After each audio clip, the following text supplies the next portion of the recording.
Veyr Sado brought the crystal down. He believed he was sealing a wound. Instead, he tore open history. The force of the Shattering did not simply strike Ajunta Pal's tomb.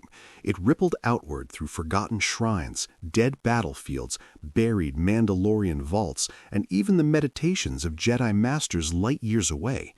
For one impossible moment, every living current of the Force touched every ancient scar at once, and from that collision came a phenomenon neither Jedi scripture nor Sith holocron had ever recorded: the birth of a third turbulence, a realm of memory made real. The crystal hit the stone cradle and broke into a storm of light. Not white, not red, both at once, and then something beyond either. The chamber vanished in a burst of impossible stillness. Sound ceased. Time faltered. Veyr found himself suspended in an expanse made of shattered reflections, fragments of Korriban, stars, tomb walls, Mandalorian helms, and faces from eras long dead turning slowly around him like debris in a frozen sea.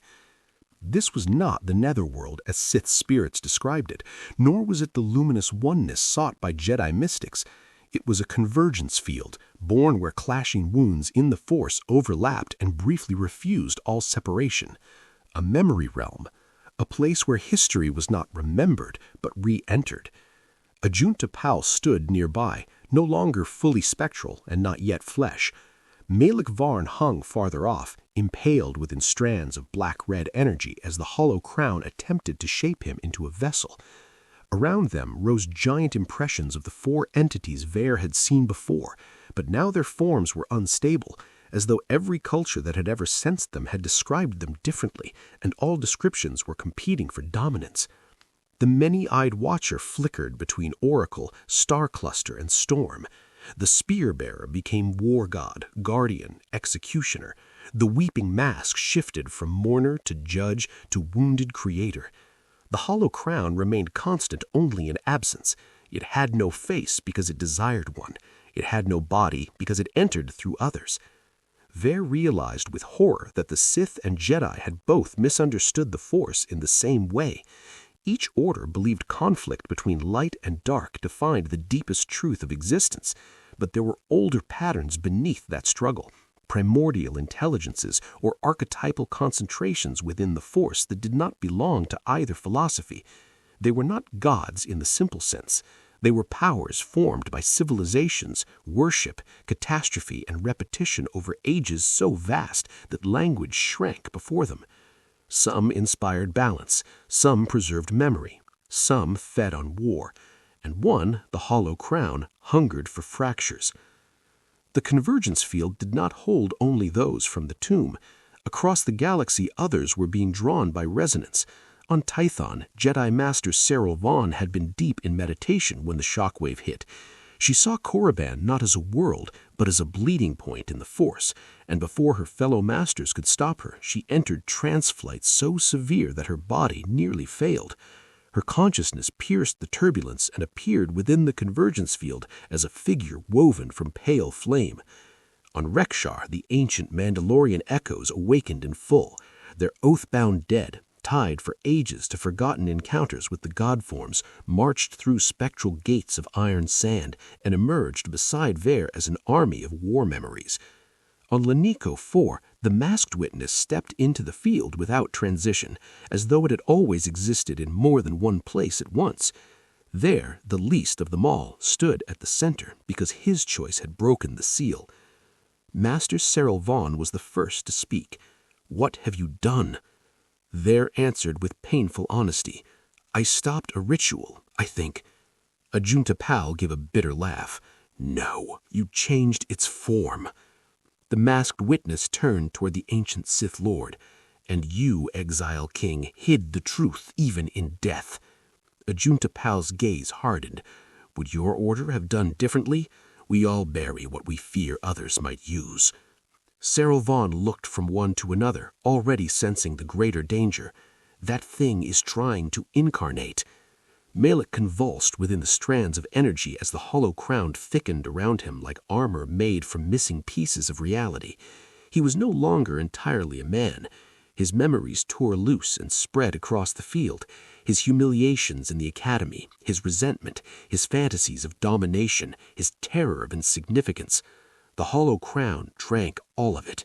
It was becoming personal. That made it more dangerous. At this moment in galactic history, ancient Mandalorian specters formed ranks around Veyr and lowered their ghost spears. Their leader, the same horned warrior from Rekshar, spoke toward the Jedi Master rather than the Sith.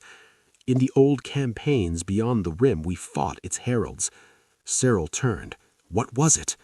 The specter answered, a conqueror with no kingdom, a will that lived by entering divided peoples and making their division holy. The weeping mask moved overhead, shedding sparks like tears. The masked witness said, civilizations once resisted these powers together, then doctrine replaced memory. That sentence struck Cyril and Ajunta Pal alike. Jedi and Sith, enemies across ages, had inherited only broken fragments of a much older struggle. Malek's body suddenly tore free from the strands and descended to the mirrored ground. He rose slowly. His skin had become pale obsidian veined with stars. A crown of empty arcs floated above his head, rotating without touching him. His voice emerged smooth and terrible. You made me possible. Ajunta Pal ignited his ancient blade, not with modern plasma, but with a spirit-forged crimson edge shaped from will itself. No, he said, I recognized you too late. Then he charged. The battle that followed could not have happened in ordinary space. Ajunta Pal struck like the first age of Sith warfare incarnate, each blow carrying conquest, exile, and the brutality that built empires. Malek, possessed by the hollow crown, moved not like a warrior, but like collapse itself. Where Ajunta Pal's blade met his form, reflections of other battles splintered outward. Jedi-Sith wars, Mandalorian crusades, ancient massacres on worlds without names. Every clash awakened another scar. Cyril Vaughn entered with a blade of white gold light, her style precise where Ajunta's was savage. She did not attack from anger. She cut to sever the crown's connection to Malek's fear. But each attempt forced her to witness his past, and in doing so, the entity tried to infect her with compassion curdled into despair. The Mandalorian dead joined next, hurling spectral spears that pinned fragments of the hollow crown's spreading shadow to the mirrored ground. Every spear that struck became a memory anchor, forcing the entity to inhabit history instead of pure vacancy. Veyr wanted to run. Instead, he listened. His gift, once dismissed as weakness, allowed him to hear the emotional resonance beneath events. And beneath the violence, beneath the panic and revelation, he sensed one repeating tone in the convergence field. Not hatred, loneliness. The hollow crown did not merely hunger for division. It existed because enough civilizations abandoned shared memory. It fed where truths were buried separately, where enemies preserved only their version of the past. It was an empire made from forgotten connections. Veyr understood that force alone would not destroy it. The field itself was sustaining it, woven from broken histories brought together too late. To end it, the histories had to be spoken together. While Ajunta Pal and Cyril Vaughn battled the possessed Malek, Veyr ran to the masked witness. "Who are you?" he demanded. "No riddles." The witness looked at him for a long moment. Then the white mask split along its central line and opened like a door.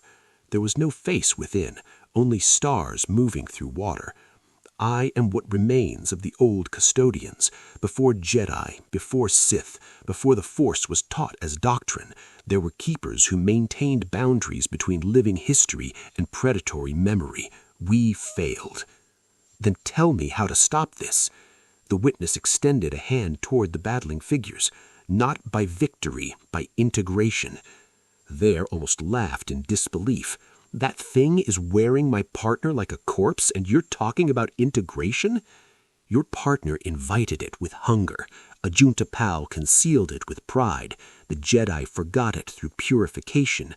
The Mandalorians buried it in war myth. Each preserved only part. Combined, those parts create its shape. Combined consciously, they can unmake it." Cyril Vaughn heard this and understood before Veyr did. A binding litany, she called out between strikes. Shared witness. Ajunta Pal snarled as he drove Maled Besk. You ask me to speak truth beside a Jedi? Cyril answered, Would you rather lose the galaxy to your silence? The old Sith said nothing, which was answer enough. What happened next would have been unthinkable in any ordinary age. A Jedi Master, the spirit of the first Dark Lord of the Sith, a frightened Alakate, an unnamed ancient custodian, and the oath-bound warriors of a forgotten Mandalorian cult formed a circle around the Hollow Crown's vessel. Their enemies, their doctrines, their histories should have been impossible to cooperate, yet the convergence field responded precisely because the impossible was occurring. The mirrored ground brightened. The giant god forms overhead turned their attention downward. One by one, they began to speak. Cyril Vaughn spoke first. She recited the Jedi failure, that the Order had too often cut away troubling truths in pursuit of purity, mistaking suppression for harmony. Ajunta Pal spoke next. He confessed that his generation of exiles, in their rage against the Jedi, had entered powers they did not understand, and then hidden their shame beneath the theater of conquest. The Mandalorian Spectre declared that his people had met horrors in the outer dark, and turned them into glory legends because warriors could not endure admitting helplessness. The masked custodian spoke of the oldest failure, guardians who believed knowledge could be contained by secrecy rather than renewed through teaching. Finally, all eyes turned to Veyr. He had no grand office, no mythic lineage, no honored title, only fear and inconvenient perception. So he spoke the most mortal truth of all. I wanted power because I believed being unseen was the same as being nothing. The convergence field trembled. Malek, inside the crown, screamed. For the first time since possession took hold, his own voice broke through. I was nothing. There stepped forward. No, you were afraid of it. That distinction mattered. The hollow crown fed on unclaimed wounds. Named wounds became harder to inhabit. Overhead, the weeping mask lowered its immense head. The many-eyed watcher blazed. The spear-bearer planted its weapon into the stars themselves. The convergence field began converting from a wound into a tribunal of memory. But the crown fought back. Malek's body erupted with void fire. The circle shattered. Mandalorian echoes dissolved by the dozens. Cyril Vaughn was thrown across the mirrored plane. Ajunta Pal took the blast head-on, his spirit form tearing apart at the shoulders. The entity realized it was losing abstraction, so it chose destruction. It began opening fractures from the convergence field into real space. There saw them appear as vertical wounds hanging in darkness, one above Korriban, one above Tython, one above Rekshar, one above Lenico Fourth, and more beyond sight. Through each wound spilled impossible weather, rains of ash, reversed lightning, voices from unburied pasts. Entire worlds would soon be touched by unresolved histories manifesting as disaster. Ajunta Pal dragged himself upright. There is one way, he said. Cyril's face tightened. No. He looked at her with grim contempt softened by respect. You know it is true. The first Dark Lord turned to Veyr. When we exiles found the gate beyond the rim, I was the one who opened discourse with it. My ambition taught it the shape of Sith desire. My will is tied to its first entrance. If I take the vessel and go with it into severance, the pattern may close. Cyril answered at once, and take Malek with you. Ajunta Pal did not deny it. Veyr stared at the broken, half-possessed Sith beside them. Malek had betrayed him, manipulated him, and nearly doomed the galaxy. But within the crown's grasp, he was also the smallest, most pitiful version of what the Sith machine produced again and again, fear sharpened into cruelty. Can he be saved? Veyr asked. No one answered immediately. Then the masked custodian said, Not whole. It was the most honest mercy available. Ajunta Pal advanced on Malek as the hollow crown spread into a giant faceless arc above them. The ancient Sith's form was unstable now, held together by rage, regret, and purpose. He no longer resembled a tomb specter. He looked like a king walking willingly into his own execution. Malek raised a hand, and waves of black-red force tore through the field. Serral Vaughn and the Mandalorian dead held back the worst of it, while Veyr ran toward the central fracture point where the crystal had first broken. The custodian followed. "What do I do?" Veyr shouted. "Remember correctly," the figure replied. At the fracture point, Veyr knelt and placed both hands into the storm of light. Images flooded him, not random visions this time, but connected history.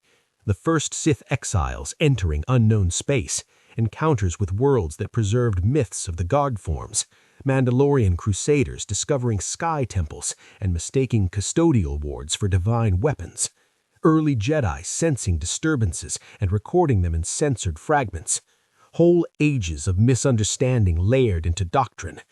He began speaking everything he saw, not as accusation, as witness. The convergence field listened. So did the Force itself. As Veyr narrated the buried continuity of events, fractures across real space slowed their widening. On Tython, meditating Jedi opened their eyes and saw tears on each other's faces for reasons they could not explain. On Korriban, spirits that had risen in panic fell silent. On Rekshar, the iron monoliths hummed with old recognition. On Lenico IV, the silver reed stood upright once more. At the center of the field, Ajunta Pall reached Malek. The Ancient One lowered his blade. This surprised everyone, perhaps even the crown. "You wore my legacy as hunger. Then hear the truth of it. Empire is not immortality. Conquest is not mastery. We were not chosen. We were merely first to fail greatly." For an instant, Malek's own face emerged through the obsidian star corruption. He looked younger, smaller, human. Ajunta Pall placed a hand across his brow. The crown shrieked. That simple gesture, contact without domination, created a passage. Serral Vaughn seized it at once, channeling light through Ajunta Pall rather than against him. The Mandalorian specters cast their final spears, pinning the crown's outer arcs in place. The custodian raised both hands and unfolded sigils older than any order. Veyr kept speaking the true history aloud, anchoring the field in shared memory instead of fracture. Then Ajunta Pall drew Malek into himself, spirit into spirit, wound into wound. The first Dark Lord became the vessel.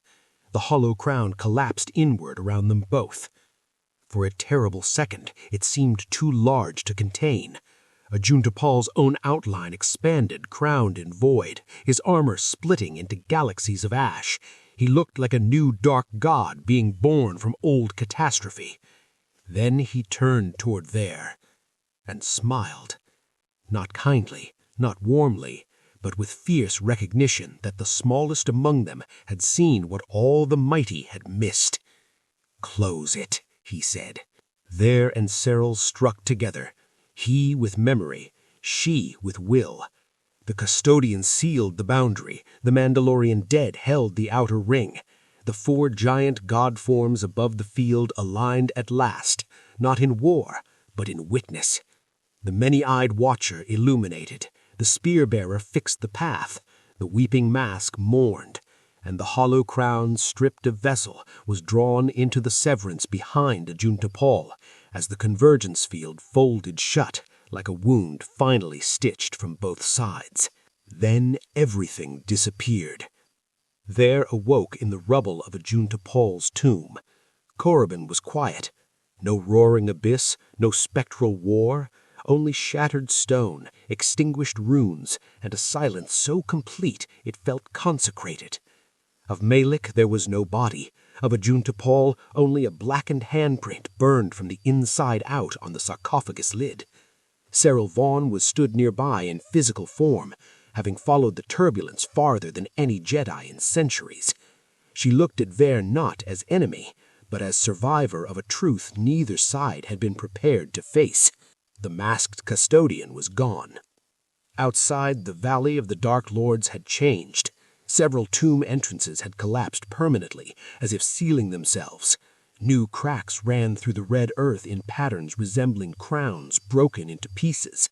Far beyond Korriban, reports would soon emerge of simultaneous visions experienced by Jedi, Sith, and unaffiliated sensitives alike.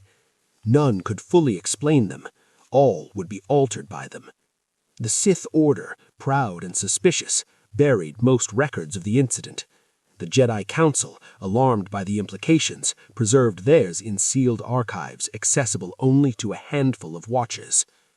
Among Mandalorian relic clans, songs returned about the faceless king beyond stars and the warriors who once held the line. And yet something even stranger had occurred. The Force no longer felt entirely the same. Not broken, not healed. Aware. For years afterwards, isolated seers across the galaxy described brief encounters with places where history felt thin, where buried truths pressed close to the surface. Some found old shrines, some heard ancient names in dreams. Some claimed the boundary between memory and vision had grown more permeable since the turbulence on Korriban. Neither Jedi nor Sith had a doctrine for this, because what Veyr, Serral, and Ajun T'Pol had confronted was not simply dark side corruption or imbalance in the light. It was the danger created when civilizations split truth into rival traditions and forgot that deeper forces feed on what remains disconnected. Veyr Sado vanished from official Sith records soon after the incident. Some say he fled Korriban. Some say Serral smuggled him beyond Republic space. Some say he became a wanderer who sought forgotten worlds where the old custodians once stood watch. Wherever the truth lies, his name survives only in fragments attached to whispers about the witness of the broken crown. As for Ajun T'Pol, no spirit was ever again confirmed within his tomb. Perhaps he was destroyed. Perhaps he remained bound in some severed threshold, wrestling forever with the vacancy he helped unleash. Or perhaps, at last, the first Dark Lord accomplished the one act neither his empire nor his legend ever granted him. A choice greater than conquest. But the galaxy did not remain at peace, because in the years that followed, new worlds began appearing in visions, worlds absent from all star charts, ringed with temples older than the Jedi and battle scars older than the Sith. Worlds where the custodians once kept watch over other boundaries. And on one of those worlds, beneath a sky of unmoving stars, something waited with many eyes open. It had seen the hollow crown fall, and now it was watching the galaxy remember. If you enjoyed this journey into the ancient history of the galaxy, consider subscribing to the channel so you don't miss the next chapter. Many more legends from the Old Republic are still waiting to be uncovered. Subscribe and continue exploring the hidden stories of the Force.